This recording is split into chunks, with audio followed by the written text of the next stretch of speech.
T. Hi, T. Hi, Ashley. Okay, guys, so listen up. September 24th. Hey, Lexus. Hey, okay, so I'm fasting. I started yesterday. So in the Bible it says where 2 or more are gathered in his name, he is there. So I'm fasting, and my friend who I'm talking to, the holy man, he's fasting with me. So we're fasting for the next 10 days to pretty much seek the Lord and have the Lord just comfort me through this last week of my life, because it's really like just so toxic. So my attorney just called today and he's like, hey, do you have witnesses to bring on the stand? And I was like, are you freaking kidding me?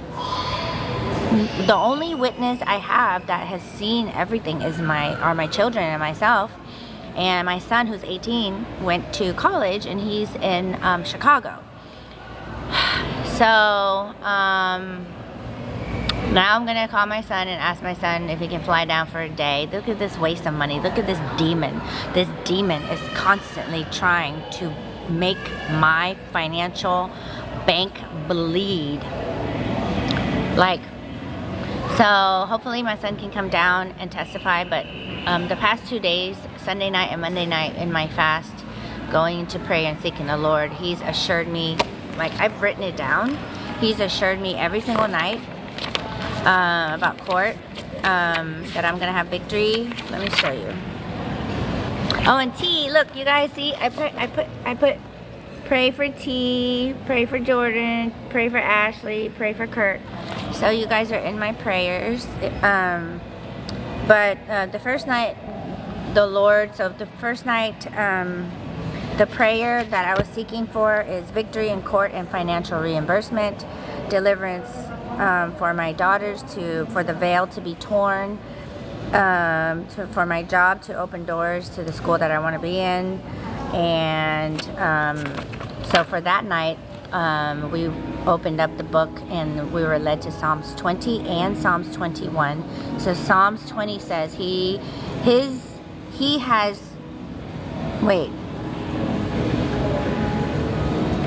assuring the victory. God says guaranteed victory. There are chariots, which represents tanks of war and horses. So then that's Psalms 20. He assures the victory. God says it's a guarantee. And Psalms 21 says God did it. Victory for Thanksgiving for God, thanking God for the victory of your answered prayer, victory over your enemy. So Psalms 20, God says he's going to assure me of the victory. And then Psalms 21, God says I will be praising of the victory. Let's go, sister. Thank you so much. God bless you. And I have you in my prayers too. And then last night we sought the Lord again. So it was one full day, Sunday night. And the ask is clarify to me about my job and pray for victory in court. Specifically, not for them not to put me to shame, because now everyone's going to come to testify. Get over yourself, dude. Get over yourself. And the biggest witness I have is God. Right? He's already told me he's going, I already won. So the wickedness and the rebellion and this I have no words. And so that's what my ask for last night is, clarify about my job. Did I hear right? Am I going to be a teacher? Pray for victory in court, specifically not to put me to shame. And also for the children, for their veil to be taken off, right? Because I've had the veil over me for a really long time too, because of this severe, malignant, narcissistic programming in my head. And so he's done it to my daughters, and we're praying for the veil to fall off. So that's happening pretty soon. And so we were led to Psalms 22. So Psalms 21, and then we went straight into Psalms 22. And Psalms 22 says, God is listening to your cries and will not turn his back on you. That's verse 24. And in verse 26, the poor will eat and be satisfied, which is in reference to my job. So in Psalms 22, it says, through the psalmist suffering like Jesus, David was suffering and he was writing Psalms 22. It says, through the psalmist's suffering like Jesus, he gained victory. So the Lord's wonderful hand will rescue you from your enemies so that you have a testimony to the future generations to come. He rescues you from shame, and He has done it. So in verse 24, the verses says, "For He has not ignored or belittled the suffering of the needy. He has not turned His back on them, but has listened to their cry for help." So that's second 2 days, and that's pretty much, you know, the Lord pretty much saying, I've got you, I've gotten you, you've won every single victory in court, but the only thing that I don't want to keep doing is, obviously this whole year I've been trying to move on every single time, and every single time I move on, the enemy hits me with court to drag me back to this place where I have to remember the past. I have to remember the confusion again. I have to, all the roots of pain and bitterness and unforgiveness and hate and blame and shame and anger and resentment and sin and all this stuff. Like, He wants to keep pulling me back to that net where He has imprisoned me, because obviously I'm trying really hard to move forward. Obviously the Lord is fighting my battles for me and bringing me forth. Hey, thank you, Papa. Obviously, this whole entire year, you guys have seen that struggle where I'm pulled out from the dark into the light, and God is doing His thing, and the enemy comes after me. And now that I'm truly walking into my blessing with the evidence of God bringing me, like, my person, which we're officially going to confirm it Friday. I made a video about it, and some of you, I've texted you guys about the screenshot and the testimony, which is so phenomenal. And once we confirm it Friday, I'm going to start sharing with you, like, our conversations, the Holy Spirit centered in Christ conversations that I have with this man of God that God sent me. I mean, like, this is what it's supposed to be like, and there's no effort in it whatsoever. And so the fact that God brought me somebody in the midst of my brokenness, in the midst of my struggles, in the midst of me carrying my cross, this man is conveying what it looks like for a man to love his wife like he loves the church. Like, he carries my burdens, he carries my cross, he takes my cross up for me, he prays over me every single day, he encourages me, he speaks life into me. I mean, it's very particular to my need. And so God is pretty much saying He's giving me something to help me focus on the future and not get trapped into the past of this ex-narcissistic strategy. And it's just so comforting for Him to send me comfort in the flesh that is manifesting in the flesh. Christ in the flesh, in the spirit realm, in the flesh realm. Everything is manifesting in the flesh to anchor me down, finally, to anchor me down to the path that I need to look ahead and keep going forward, because this assignment after me is so big and so strong. But obviously, look how strong my ministry is, look how strong the Bible study is, look how strong my gifts are, you know what I'm saying? So it would make sense, but I'm still a girl, you know, like, I mean, I'm not a masculine man, and the Lord is like, He's just really, like, transforming me to be, like, sweet and feminine and gentle and vulnerable, which is, yes, no, it is my time, which is like the thing that we're supposed to be as women, vulnerable, right? Vulnerable and, like, just weak. We're supposed to be weak. We're not supposed to be strong all the time. We cannot be strong. And so God sent me somebody to be strong for me, and He sent me somebody that is so holy that I actually feel safe. I feel so safe being so weak, like, so weak. I feel so safe sharing all my fears, all my worries, and I cry. I finally cry now when I talk to Him, because before I couldn't cry. Before I had to act all tough all the time because I didn't know how to cry, because I had to be tough. But now I feel so safe. Like, I feel so safe sharing my darkest fears about court, about losing, about my kids, about my anger, my resentments, my hurts, my pains. And it's just the way this Christ in the flesh manifest just takes your brokenness, just like Jesus takes your brokenness and literally nurtures it back to life and makes it whole and loves on that place. And, like, is just so gentle. I'm just like, what the heck? What is going on? This is... At first I was like really angry because I didn't know what was going on. And even in my anger, I was like showing this holy man my anger. Even in my anger, where I was like pushing him away. I'm like, no, I don't want this. This is not whatever. I'm angry. I'm still bitter. I'm not clean. I'm still unclean, you know? Like, I still have these issues about my ex that's not clean. I'm not clean. And he just took that uncleanness and literally washed it with his holiness, and washed it with his love, washed it with his determination, washed it with his like perseverance. And I'm like, what the heck is going on? But yeah, so apparently they're bringing their witnesses. The creatures of the dark is bringing their witnesses, so bring it, because my biggest witness is God. I don't even, it doesn't even matter if I have no witnesses. God already assured me I was gonna win, but I'd rather have somebody, right? So it's on. This is the battle of the lifetime for my freedom. This is the battle of the lifetime for my freedom, and this is what it looks like, you guys. As a woman of God, or as a man of God, if you have such a high calling, not only a high calling for your life, but a high blessing over your happiness and the fruit that you're supposed to be birthing, and the identity that God gave you, where you're gonna walk into the fullness of what Christ has for you, the blessing, the anointing, the love, the provision, everything. If you actually, all of us have that, right? But the moment that you're actually going to get ushered into that final destination, I mean, all around I'm blessed all around. You know, my spirit, my love life is just pretty much secure. It's so loving over here with this new dude. I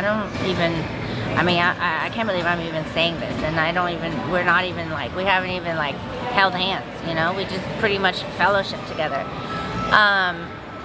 And the devil just wants to, because he knows what my future looks like, he wants to make sure that I never ever walk into that full abundance by taking the last thing that he has with me, is my kids.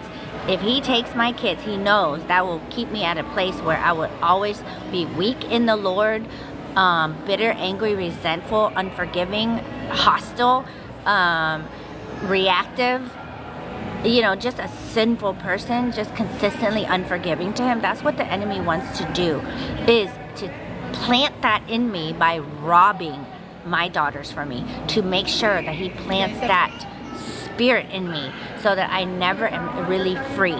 So that I'm never really free. I already know what's happening in the spirit realm, but that doesn't mean that it's not scary. You know what I'm saying? It doesn't mean that it's not scary at all. It's very scary, but thank the Lord that I have such a strong relationship with God. And I believe that because this thing is so big coming against me, that God had to make sure he sent me something else in the flesh to anchor me down to him even more, because this is how big the dark assignment is coming against me. To take, not only did he take away so much of my identity that I had to be found again in Christ, this person who is a vessel for satanic witchcraft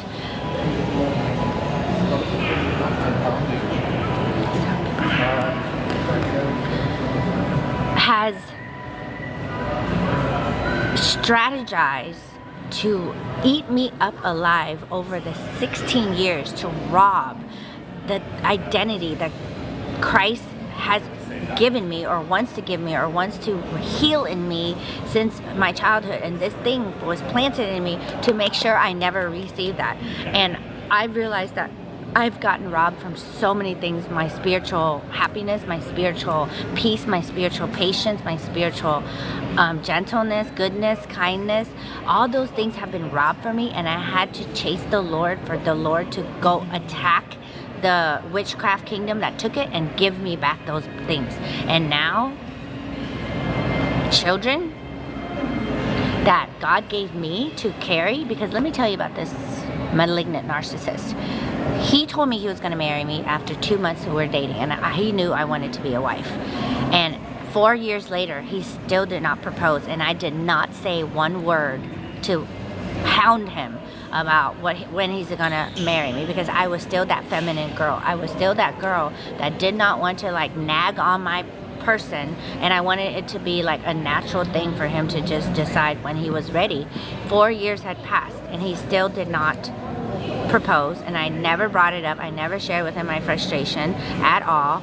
And then one day my son started to my son nagged him. My son started to nag both of us. Like, when are we going to have kids? When are we going to have kids? When am I going to give him a brother and sister? And this malignant narcissist looks at both of us. My son is 4 years old. Looks at both of us in the eye and says, oh, you know what? Let me just, fine.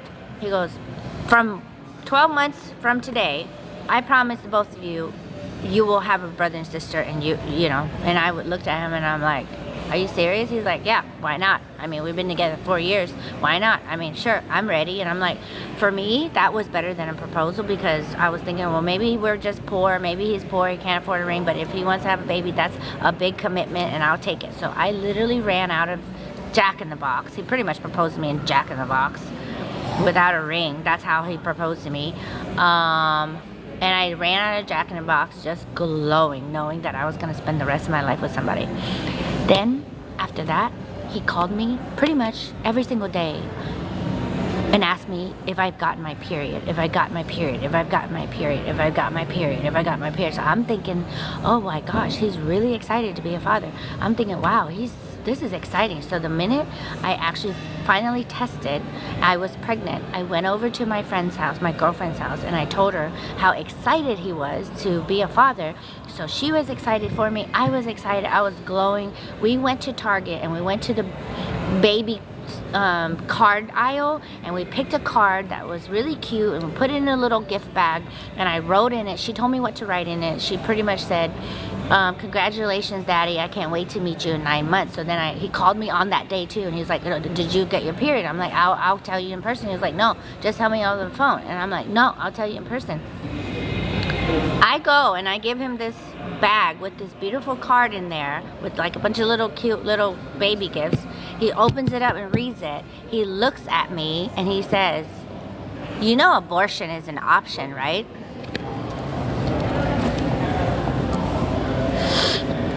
I'm already pregnant. I'm already pregnant. And he says that. What is this, a joke? My brain could not process what he just said. My brain could not. It was so traumatic that it literally just got buried in my subconscious. He had no intention of anything that he said, anything that he lied to us, anything that he just pretty much threw out in the, just pretty much threw me breadcrumbs.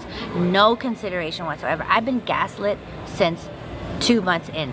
Gaslit since 2 months in to wait for a proposal, then gaslit to have kids, and now I'm gaslit because I want to get out of it. And so the devil has been after messing with me since I met this man. The devil has been after to literally unscrew the things that I'm supposed to mature into as a woman. He literally unscrewed all those and screwed over his demonic witchcraft personality in me and robbed everything from me. And now we're gonna go to court, and he's gonna want to take the one thing that God gave me. I carried those kids.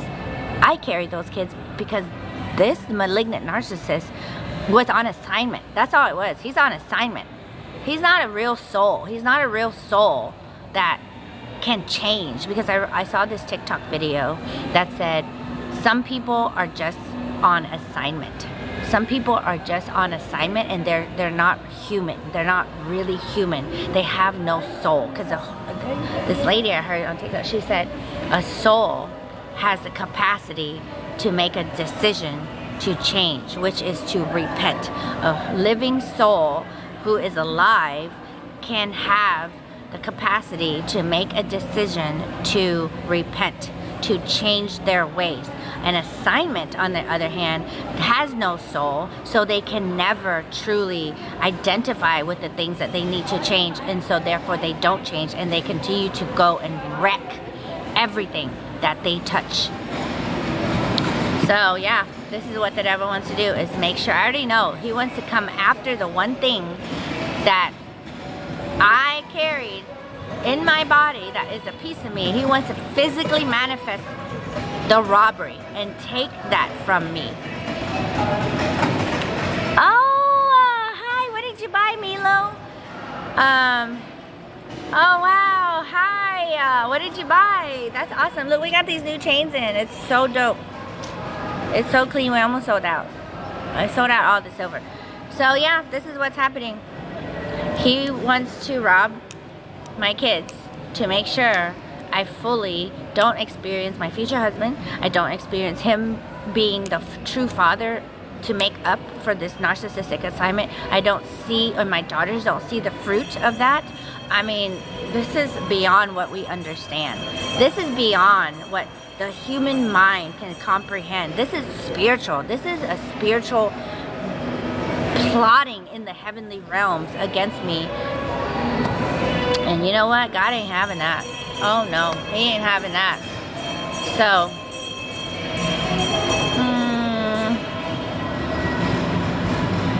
oil and bracelets? What? That's awesome. Did I sell it to you? Who sold it to you?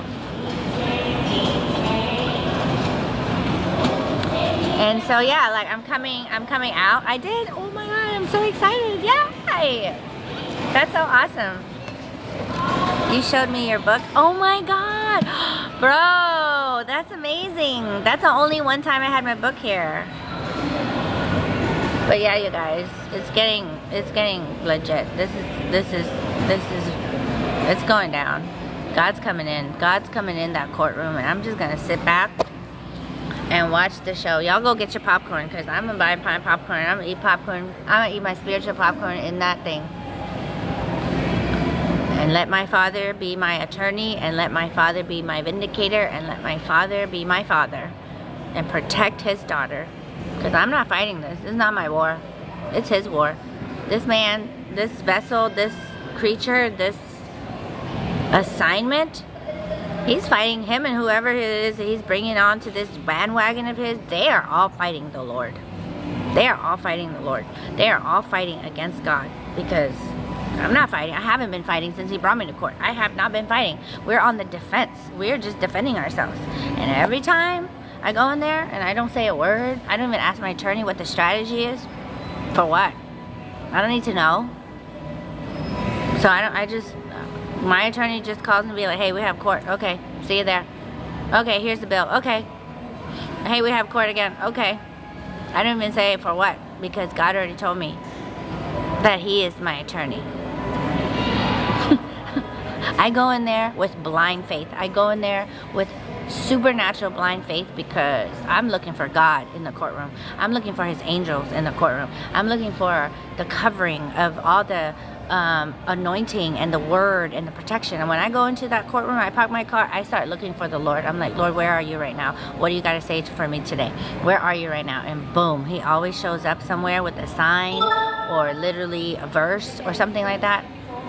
And now we're fasting, and he's been telling me the same consistent thing. So you people who are Christians and are fighting a war in court, and your person is not a Christian and you are, this is how you fight. You don't step in and use your flesh to control the outcome, because it will never work out, because you think way too small. The way we want to fight is way too small. How God ends it is going to be bigger than how you can imagine. I mean, this man wants to claim that he wants to be the better parent, right?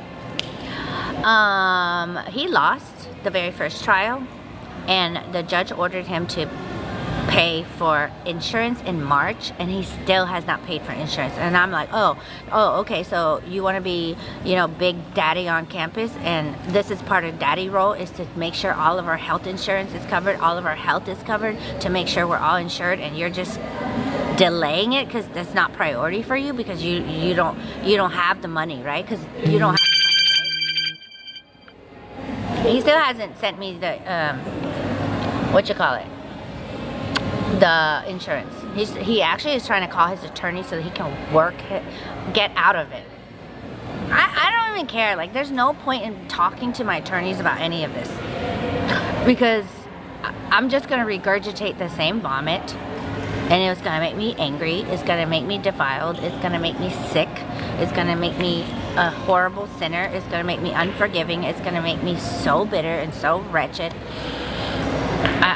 I don't tell my attorney anything, so because I'm like, God, you already know. You already know the pain that I'm going through. You already know. You already know, because you're downloading this information to me to know also what you know. So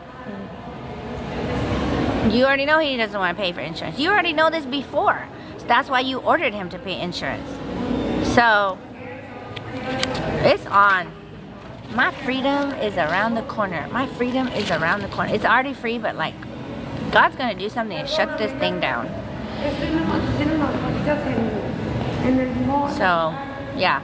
You guys, if y'all are ever in a tough bind, you need to learn how to literally not have to defend yourself. You have to learn how to not need to defend yourself. You don't have to. You don't have to, and the more you do, the more you try to, the more you try to go in there and control things and prove that you're right, you're just trying to, you're not going to get what God wants to give you. You're just not. You're just going to get with your puny brain and your capacity to control things that you can't control. You're just going to get what you put into it, which is nothing.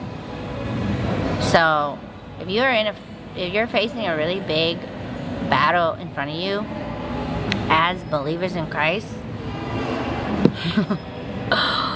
don't fight battles that don't belong to you. They don't belong to you. You know, you need to learn to sit down, turn the cheek, because that's the only way God's going to avenge for you. And you need to learn how to be patient. You need to learn that you need to trust in Him, and you need to learn to play your part. You need to learn to be meek. You need to learn to be super meek and literally learn complete surrender. Complete surrender. I mean, I haven't worked since January. I literally have not worked at all. And since I opened up this business, I haven't paid myself, and we're going on the 3rd month. And somehow my bills at my own house is $7,000 to $9,000 a month at my own expense, not including this. And I'm still alive. I still have my bills covered. And my savings has been down to 2 months for the past 3 months. And it's still pretty much the same.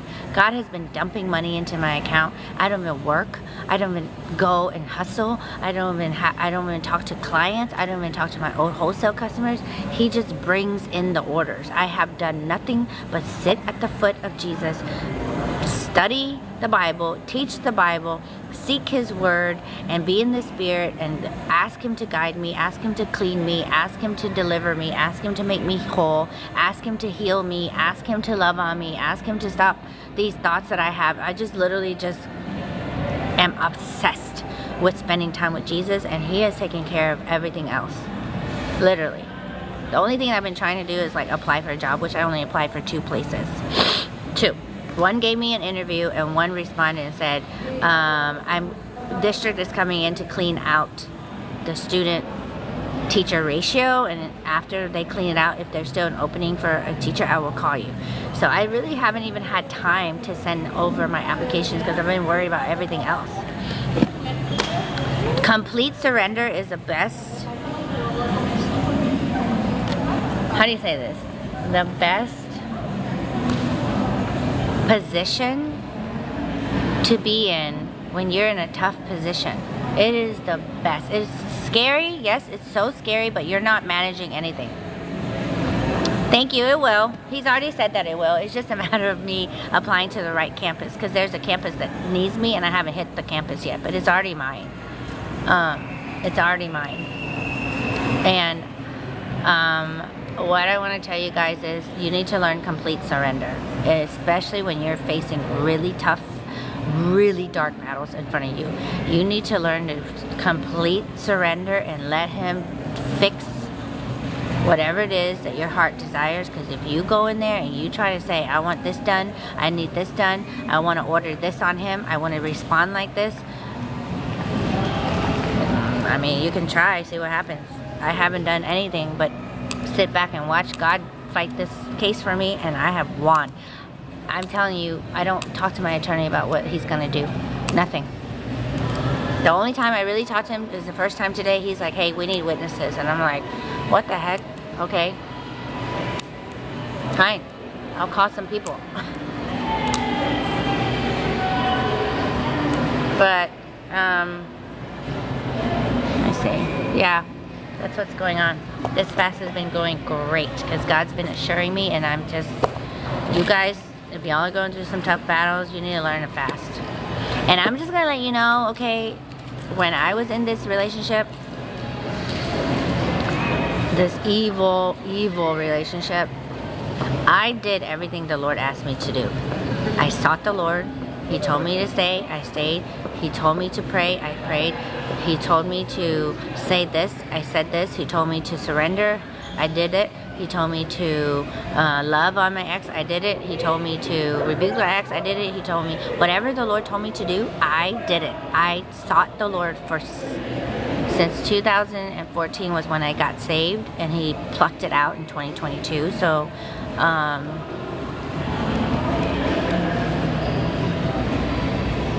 12 years. I stayed and obeyed the Lord. And the Lord made sure that I did everything under the sun that He told me to do. He didn't leave anything out. And I pretty much obeyed Him. And then He said, okay, fine. Your time is up. Boom. Out. And I was like, what the heck? I thought I was doing all this for you to heal my relationship.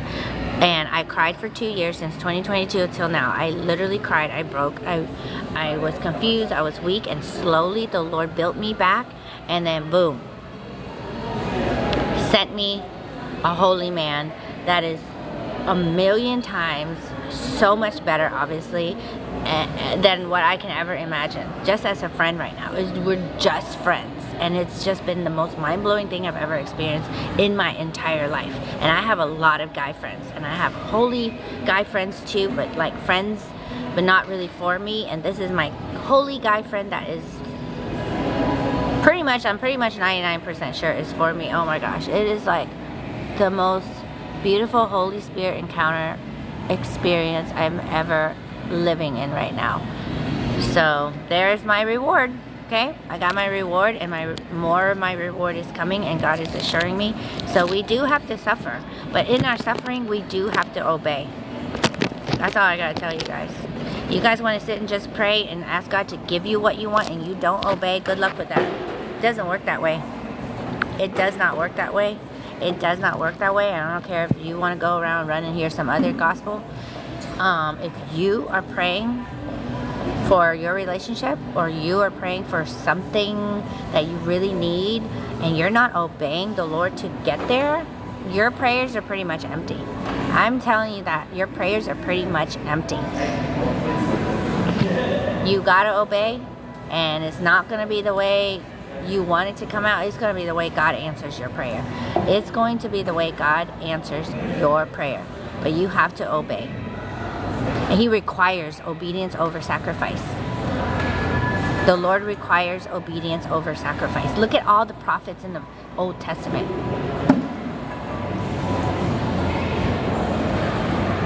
Amen, James. Yeah, it's so crazy. Like, I'm anchored in. I have a cheerleader. Okay, this prosperity gospel has convoluted your mind to seek after a deception, a worldly deception. It has been perverted. The devil likes to pervert the word. He knows the word, and so therefore he likes to pervert the word to confuse you, to eat what He's spoken to you instead of what God clearly said. Go back to the Garden of Eden. He didn't tell Eve. God didn't say that. He asked Eve a manipulative question to make her doubt what God said, and then said something else when He got her mind to be confused.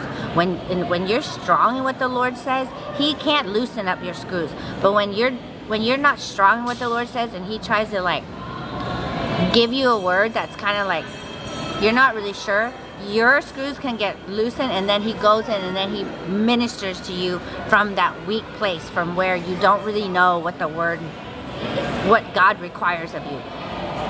God requires obedience, period. He required obedience in the Garden of Eden with Adam and Eve. He gave them 2 rules.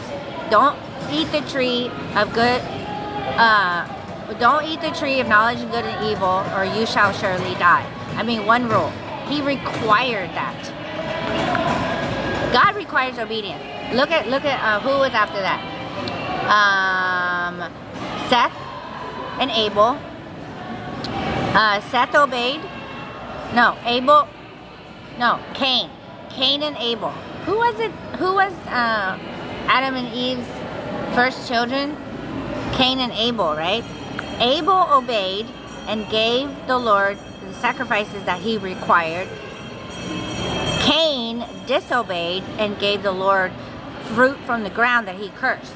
And then God blessed the obedient child. And then the disobedient child manifested sin.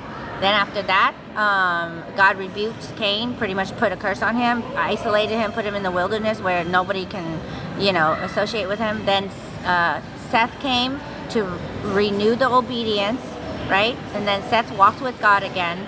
And then after that, the world became wicked again. Nobody obeyed God. And then after that, it was Noah. Noah was the only one in the whole world during this time that had a relationship with God, which means he obeyed God. So obviously God chooses the one that is obedient. So because Noah obeyed God, Noah was able to hear God instruct him to build an ark. And so God requires obedience. And after that, then it was Abraham. Abraham obeyed God, and he found a lot of favor with the Lord. Abraham was blessed. Abraham was also protected twice for lying. Abraham was also still blessed after he made a wrong flesh decision to create a kid on his own and not wait on God. It doesn't matter, because Abraham had a heart of obedience. God's fullness and the blessing that God has on obedience always comes through. Who's after Abraham?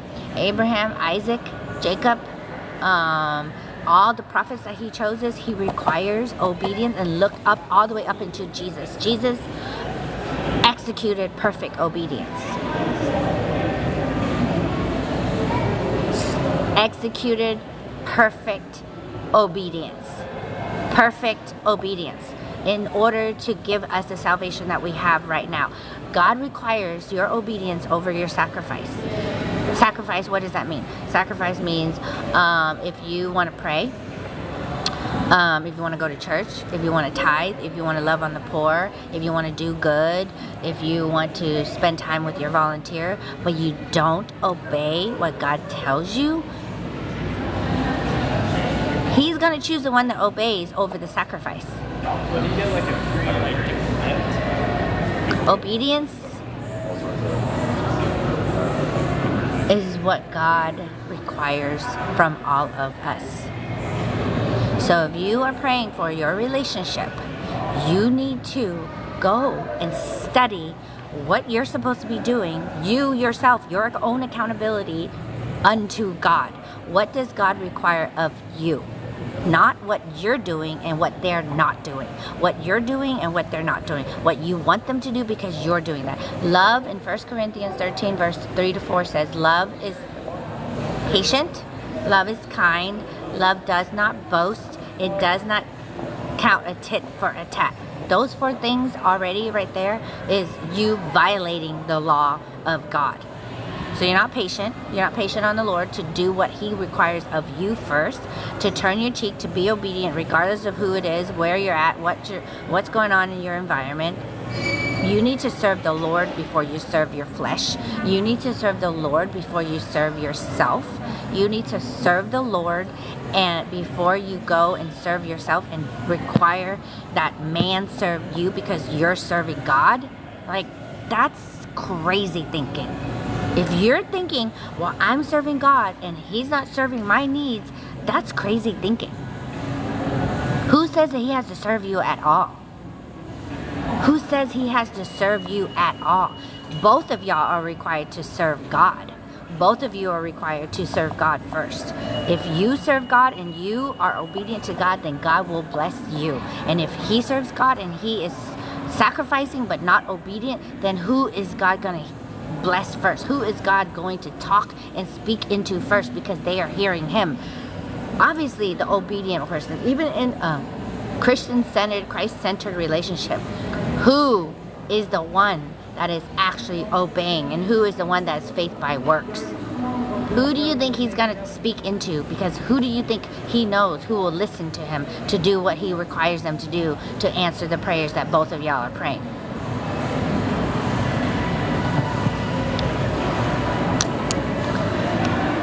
It's very hard to be obedient. I'm just letting you guys know it is not easy. Look at all the patriarchs in the Old Testament, and look at all the prophets of the New Testament, and Jesus himself. It is extremely hard to be obedient. It is extremely hard to be obedient, but the reward is great. It is so great. And the more you're obedient, the closer you walk in the will of God. Doesn't mean God doesn't love you, doesn't mean God won't protect you, doesn't mean God himself, his character does not change. His character does not change because you don't know how to obey. He will protect, he will provide, he will love you, he will forgive you, right? His grace covers you every single day for your sin. His identity, God's identity does not change because you don't know how to obey. Your blessings change and your prayers get answered because you know how to hear God. So God doesn't change his love for you, but if you don't obey, nothing's going to change in your relationship, in your situation. That's the thing. Nothing's going to change in your situation if you don't obey. You're going to have the same mediocre job. You're going to have the same mediocre feelings. You're going to have the same resentments. You're going to have the same anger towards people. You're going to be the same. You're just going to be the same. You're going to live life and just, be a Christian. But you're not going to get your prayers truly answered because you're not understanding how God wants you to do things so that he can show you how he's going to answer your prayers. So you can still be loved and protected. Obviously, when you pray for protection, obviously when you pray for provisions, the things that is already of God, it's already yours. But what God has for you, you need to hear it in order for it to manifest. So that is the difference between a favored person who is called and anointed because they know how to hear God and they listen regardless of what their flesh wants to do, regardless of how frustrating it is, regardless of how much they want to fight, regardless of how much they think they know the end result according to what they want to do.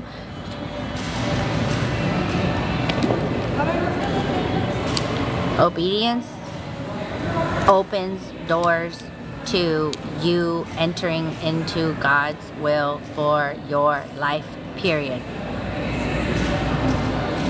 And if God doesn't want to rescue your relationship right now, and he needs you to leave because he needs to check you to see who's more important, can you obey that? I don't think so. I don't think so. Because you want to hold on so tight. Okay, what if Abraham did not sacrifice Isaac? Because it was a test. What if Abraham did not want to sacrifice Isaac? Because it was a test. What if Abraham was so ungrateful after he got his blessing? What if Abraham was like, well, if I don't kill Isaac, I'll have him, and then I still love him the same. He's still my son, so I don't want to do it, God. Go pick somebody else. I'm not going to do it. It's too hard for me. I'm not going to do it. And he never does it. What happens to Abraham?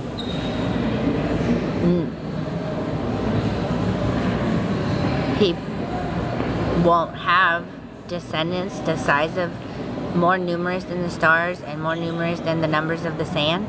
He won't enter into the fullness of what God promised him, and we won't see it, right? His descendants, Abraham is our forefather.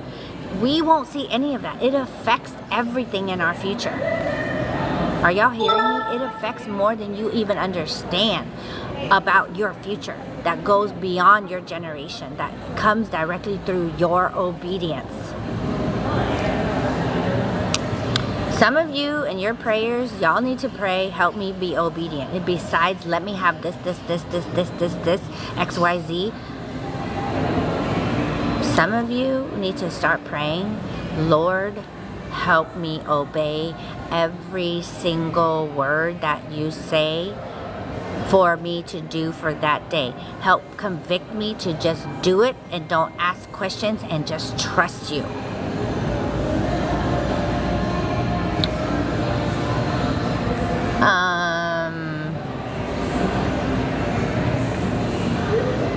I don't know. I have so many. I don't have a favorite one, honestly. There's so many. Oh, my favorite one? Okay, it came up. My favorite one is Joshua chapter 1, the whole chapter 1. Have I not commanded you? Be strong and courageous. Do not be dismayed. Do not be distracted. Have I not commanded you? Be strong and courageous. It is a command because I have a gift of obedience. I don't even know if that's a thing.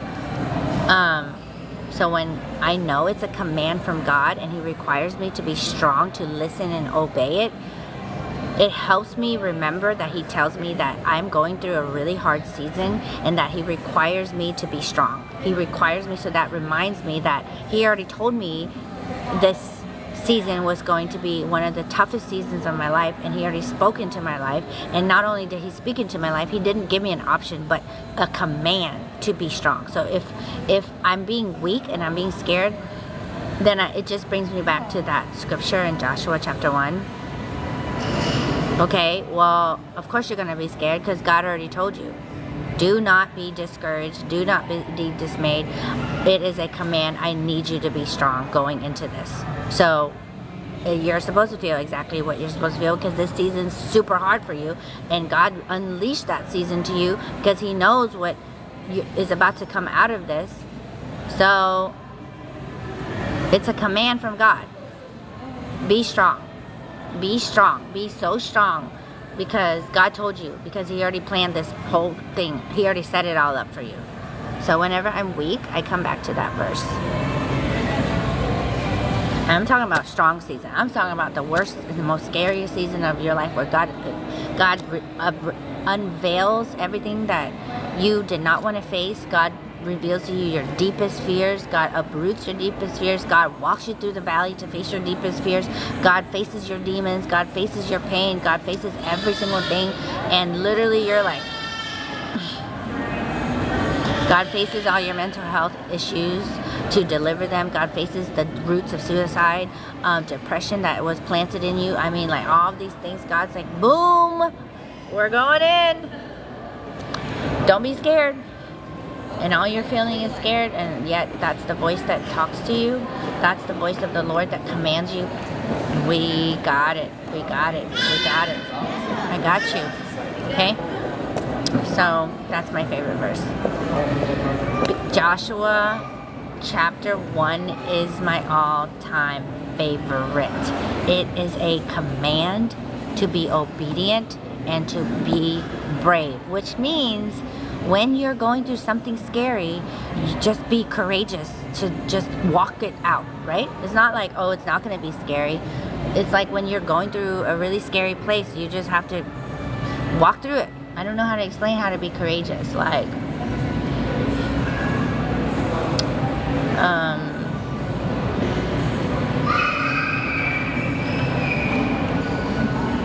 trying to escape.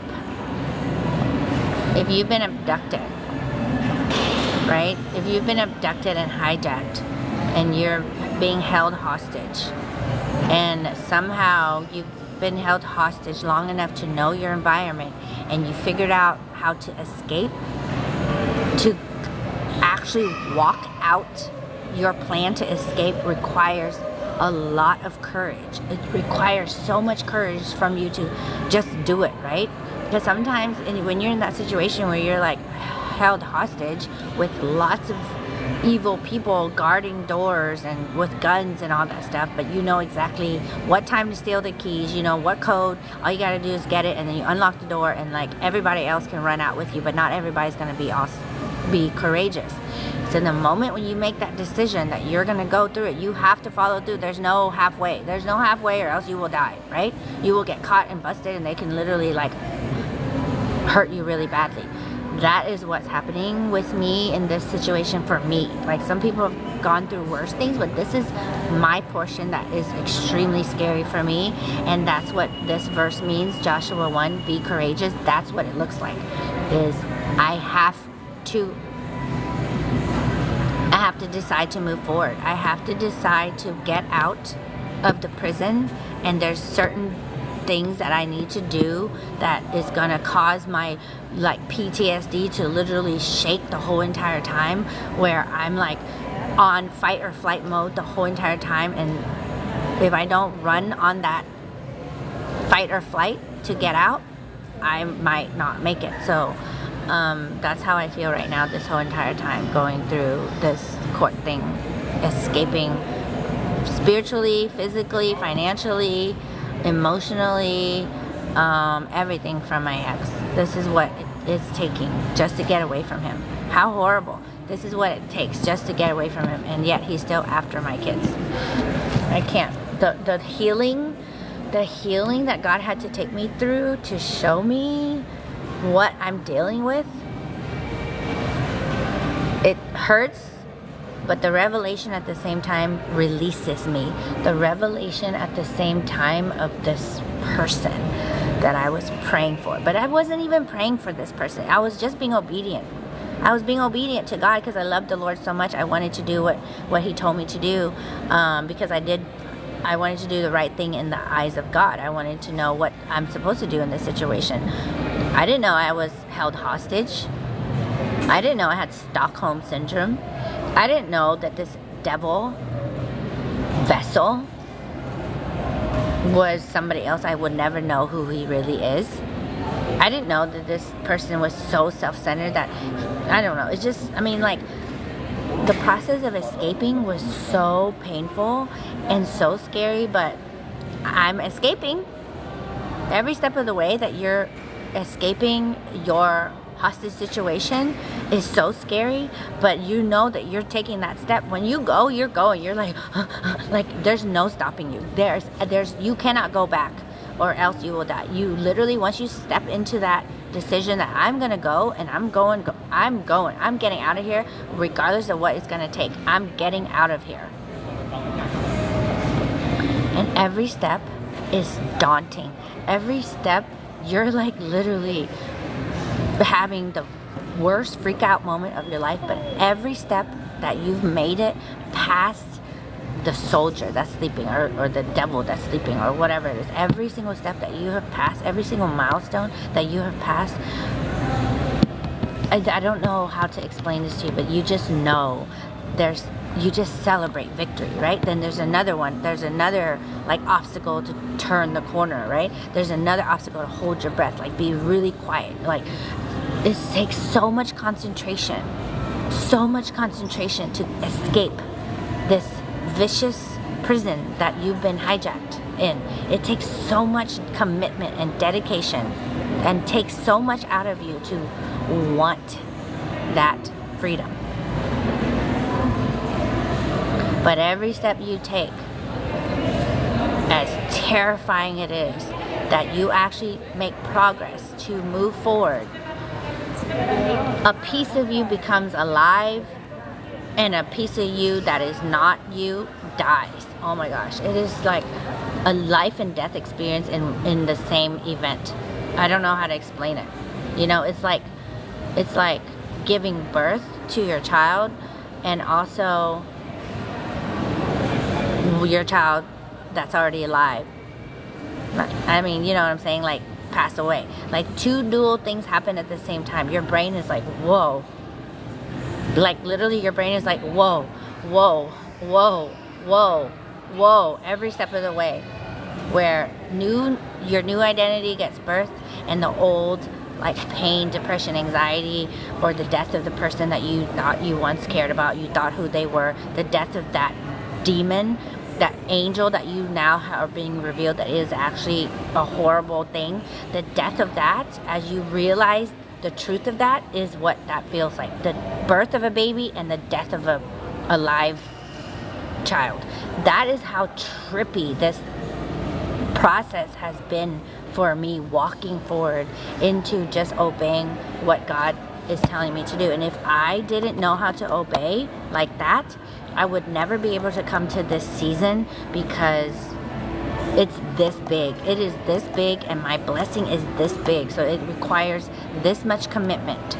And that's what it looks like to some of us who have spiritual forces of evil after us like never before. You come to this point where you're just like, I'm getting out. I'm getting out. I'm getting out. And I'm getting out. And that's when I started to commit my life to Christ. I committed my life to Christ when I decided I'm getting out. In 2022, when God gave me an opportunity to be out, like when God literally moved him into another city, I had a choice to make that moment in the brokenness to decide if I'm just gonna run and if I'm just gonna stay in this prison, stay home, and live this long distance relationship for another 10, 15 years until he decides to find somebody else. I don't know. And I'm just gonna be comfortable, be sad, be lonely, or I had a decision to make, and I decided I don't want this anymore. I decided I don't want this anymore. I decided I don't want this anymore. And that was the day that my journey began to start pouring my commitment into the Lord, pouring all of my cries into the Lord, hanging on to him with all of my breath, all of my strength. That's when I decided to open up TikTok to do Bible study, because I needed to read the word, and I could not read the word without accountability, because my brain by myself was so ADHD.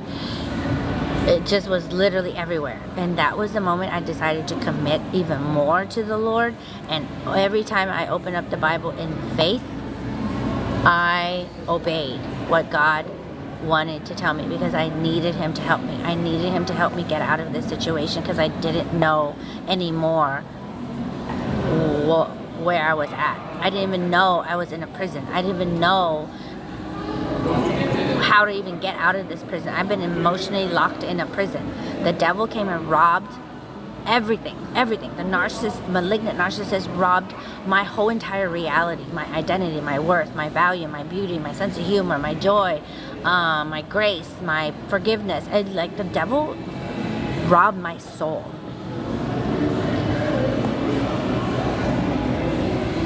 I had to seek Jesus to find myself again. I had to seek Jesus to find everything that the devil took away from me. And in that journey that I decided I'm going to escape, no matter what it looked like, I didn't even know, God did those things. He gave me birth and he gave me death at the same time.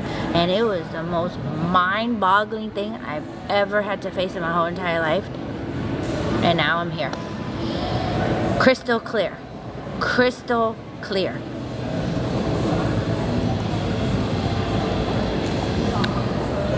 What a journey. So, Joshua chapter 1. I wish I had it. Let me read. I can't wait for my breakthrough. Oh, it's coming, sis. It's coming. It's coming. It's coming. It's coming. The fact that you seek the Lord, and the fact that you need the Lord to help you get out of whatever, because this is a spiritual war. This is bigger than we even understand. The fact that we need Jesus this much just to get away from a sick relationship. Oh. All right, let me read you Joshua. This is my verse forever. Forever. Joshua chapter 1. But you guys have to make that decision. You have to make that decision. If you want to get out and you're a Christian, the only way out is to seek the Lord. The only way out. Because you don't know how much has been robbed from you if you try to do it yourself. You will never know, because your flesh strength cannot fight spiritual darkness. Your flesh cannot pull down spiritual darkness. You need the strength of the Lord to pull all the strongholds down and out. Okay, so I'm going to read you Joshua chapter 1. And you'll hear what the word of the Lord has to say for all of us. After the death of Moses, the servant of the Lord said to Joshua, son of Nun, Moses' aide, Moses, my servant, is dead. Now then, you and all these people get ready to cross No. Okay, get ready to cross the Jordan River into the land that I'm about to give them to the Israelites. I will give you every place where you set your foot as I promised Moses. Your territory will extend from the desert to Lebanon and from the great river, the Euphrates, to all the Hittite country, to the Mediterranean Sea in the west. No one will be able what are you, some masculine abuser? Please get off my live and go abuse your own people. Go pick on a man, okay? Go pick on a man. You're not welcome to pick on a woman. You weak peanut. What are these? Why are these? I'm sorry. I don't have no tolerance for men picking on women. Zero. Zero respect. Zero tolerance. I'm not here to go and minister to a vagina man, okay? I'm just not. You want to pick on a girl and you're a man, I will call you out. You have a vagina, dude. I'm sorry. Girls can be catty with girls. We're cool. But you want to come and go be bullying a woman? You got some issues, dude. I'm not in a season to give grace to no man who wants to go and bully women. I will call you out.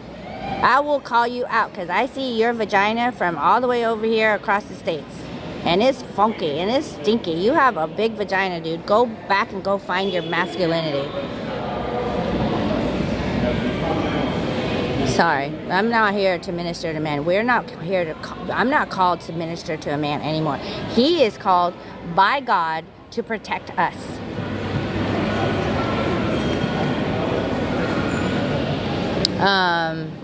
And I get so many girls who are walking with the Lord, seeking the Lord, have to come across these type of sick men that think it's okay and believe it's okay to walk around and literally vomit on women and verbally accuse and attack women like this. Please. Who do you think you are? You think I'm just going to sit here and put up with you? And like, bless you? Are you serious? You're not getting a blessing from me today. Sorry. Somebody else can do that for you, but you don't care anyways. Your job here is not to want to be blessed. Your job here is to come to bully women because you're an abuser. You are abusive. You are abusive in the fact that you think it is okay to go and vomit on a girl's live and disrespect her like that. Oh, I get crunk with these guys now. So obviously, whatever God needs to do in me, He will do in me. But this is this little season that I'm in, crossing over. I will never, ever tolerate this kind of verbal abuse ever again. Ever. Sorry. I'm just not. Okay, sorry. Go back to then. Okay. So verse 5. No one will be able to stand against you all the days of your life. As I was with Moses, so I will be with you. I will never leave you nor forsake you. Be strong and courageous, because you will lead these people to inherit the land I swore to their ancestors to give them. Thank you, Timothy. Be strong and courageous. As I was with Moses, so I will be with you. I will never leave you nor forsake you. So God tells you this when He says you are about to cross over from the wilderness into the land of blessing. He tells you this because if you're crossing over to get away from that imprisonment, the wilderness, right? The place where there's famine, there's no provision, it's dry, it's hostile, it's a very tough environment, it's hot, it's just scourging, it's full of heat, right? It's dangerous in the wilderness. If God is saying, I'm about to cross you over and you're about to go and cross over into the land of milk and honey, why would it, if it's not dangerous to go and cross over, if it's easy, if it's an easy transition, why would God say, remember, that in this process, I will always be with you. I will never leave you, but you have to be strong and you have to be very courageous. Be very strong and be very courageous. So a blessing from getting out of the wilderness into the land of promise, if it wasn't hard, why would God have to emphasize this 4 times? Because that's how strong sin wants to hold you down. That's how strong sin wants to hold you down. And if you don't learn how to be obedient, you better read your Bible again, because the Israelites, including Moses, got stuck in the wilderness because of their disobedience and constantly nagging and complaining and not trusting the Lord and not obeying God. God said, fine, stay there. New generation, let's go. I keep talking to you guys about this.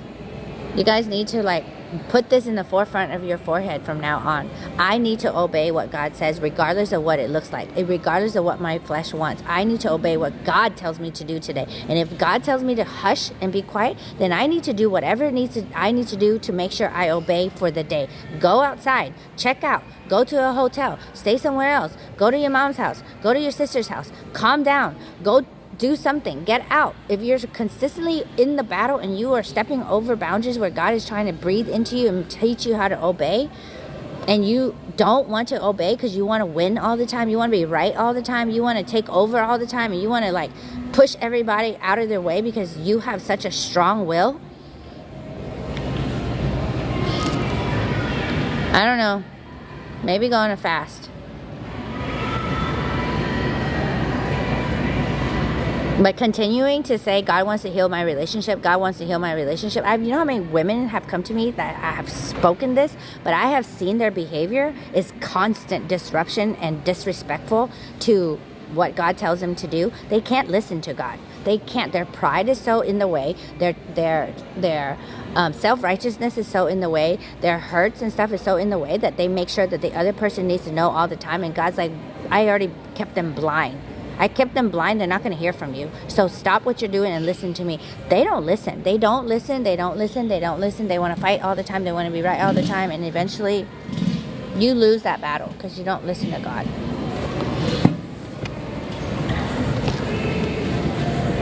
Nobody wants to talk about that. I will never leave you nor forsake you. Be strong and courageous, because you will lead these people to inherit the land I swore to their ancestors to give them.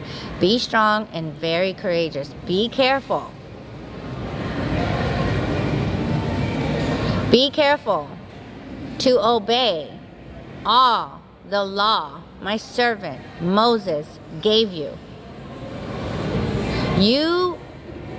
Yes, Timothy, pray for them, but also ask the Lord what you're supposed to do for the day. How? You don't pray because your heart wants it. You pray according to what God tells you to pray.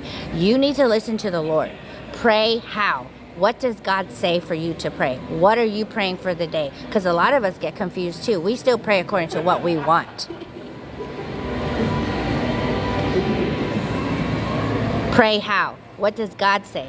Today, God says, be strong and very courageous. Be careful to obey all the law my servant Moses gave you. Do not turn from it to the right or the left, that you may be successful wherever you go. Keep this book of the law always on your lips. Meditate on it night and day, so that you may be careful to do everything written in it. Thank you, Timothy. God bless you. Hallelujah. Pray according to what God tells you for the day. If he tells you something to do for yourself, you pray for that for yourself. If God says, I need you to sacrifice your sin today, and your sin is XYZ, and he's calling you out, that's what you're praying for the day. You're praying for that. You're praying for the Lord has told you, I see your sin. This is your sin. I need you to stop this sin. And you can't do that. Then you pray, God, help me with this sin. Help me with my disrespect. Help me with my manifestation. Help me. You need to seek the Lord for him to tell you what you need to do, because that is part of him answering your prayer. Keep this book of the law always on your lips. Have I not commanded you? Be strong and courageous. Do not be afraid. Do not be discouraged, for the Lord your God will be with you wherever you go. So Joshua ordered the officers of the people, go through the camp and tell the people, get your provisions ready. 3 days from now, you will cross the Jordan here to go in and take possession of the land the Lord your God has given you of your own. Listen to this. Get your provisions ready. Do you guys know what that means? Get your provisions ready means get what God told you to do in the next 3 days ready to do. What did God tell you to do in the next 3 days so that you can get ready to do? What is it that He spoke into your life for your own accountability, for your own transformation, for your own obedience? What is it that He told you to do for the next 3 days to get ready to start crossing over? That's what get your provisions ready means.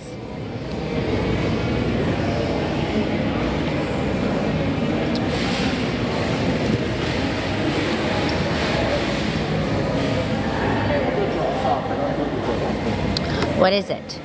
Get rid of your bong? Put away all your cigarettes? Throw away all your bottles of wine? What is it that you know you're supposed to be doing to get ready for your sobriety? What is it? It's not always about your relationship. It's not always about the person that you want to pray for. You need to do some stuff too.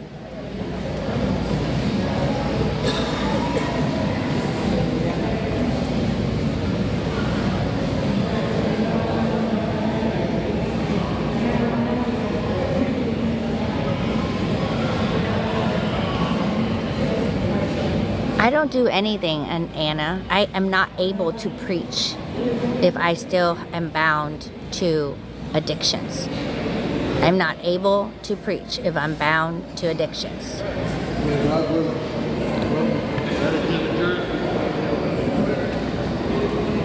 Get your provisions ready. 3 days from now, you will cross the Jordan here to go in and take possession of the land the Lord your God is giving you for your own.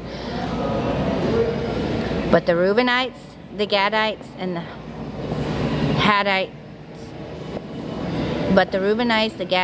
half-tribe of Manasseh, Joshua said, remember the command that Moses, the servant of the Lord, gave you after he said, the Lord your God will give you rest by giving you this land. The Lord your God will give you rest if you do what he says, because he says all the way up, do not let what I say depart from you. As you start to move forward into this new journey that I'm about to change in your situation, you have to obey every single thing that I say, and you need to be very courageous to obey every single thing that I say. So if you're in a relationship, yes, of course I will, Dee. If you're in a relationship and you're praying for your partner, and you still have addictions, you're still drinking, you're still relapsing, you're still smoking pot, you're still whatever, smoking cigarettes, you're still cursing, you're still doing all these things, you're not clean, you're still unclean, and yet you are pushing the agenda on your person to fix whatever it is that you need them to fix so that you think you can be happy, when you have a whole bunch of unclean spirits in you, and a whole bunch of unclean behavior and a whole bunch of unclean habits that you have not even kicked. That is what God is going to work in you first. And if you can't do that, and you keep insisting the other person change for you when you can't even change for God and clean up your own act for God, then you got your prayers all backwards.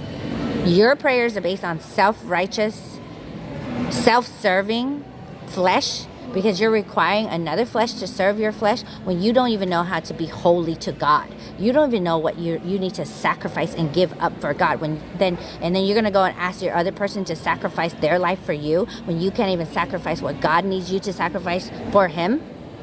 This is what it really looks like. And that's exactly what I did for 12 years of my life, staying and praying. I did everything that God asked me to do. Whatever it is, what did he tell me to do? Time to stop going out, okay? And I stumbled, of course. It wasn't overnight because that was a habit. Time to stop drinking, okay? Time to stop smoking cigarettes. That was not easy.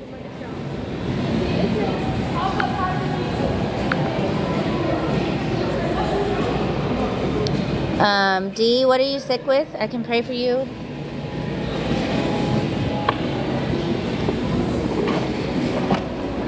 This world has gotten all of us so self-centered and so self-serving, even in our prayer life. This world has completely perverted what it really means to be a child of God. Obedience over sacrifice. God is not going to fix your relationship until you fix yourself to Him. God is not going to fix your relationship if you're still bound to so many unclean habits, unclean sin, unclean witchcraft, unclean, unholy talk, unclean behavior, unclean control.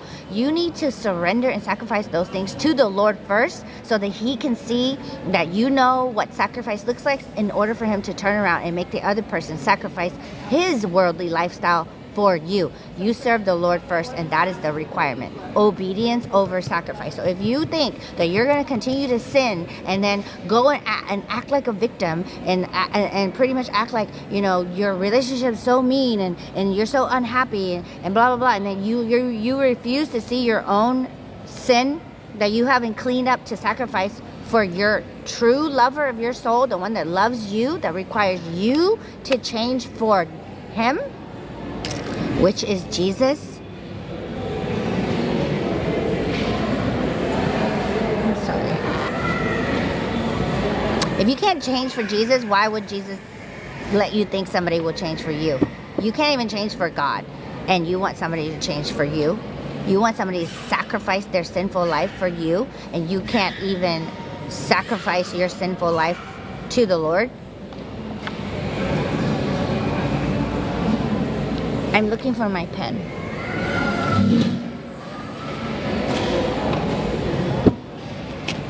Your life is about serving the Lord first. I'm sorry. It's always about serving the Lord first.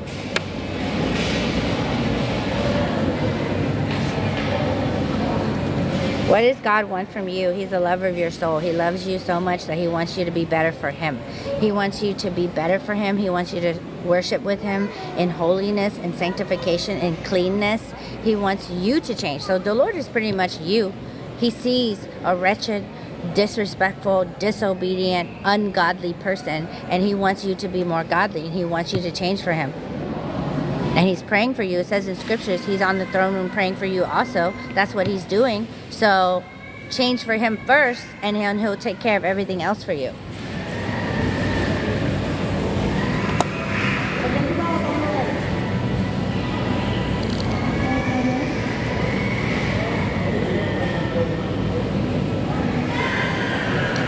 And the minute the timing was up, I had no say in who He was going to restore in my life. No say.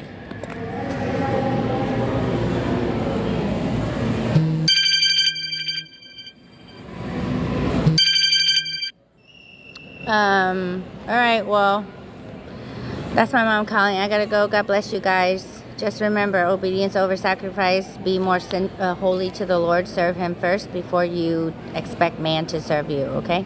Bye. God bless you. I gotta go.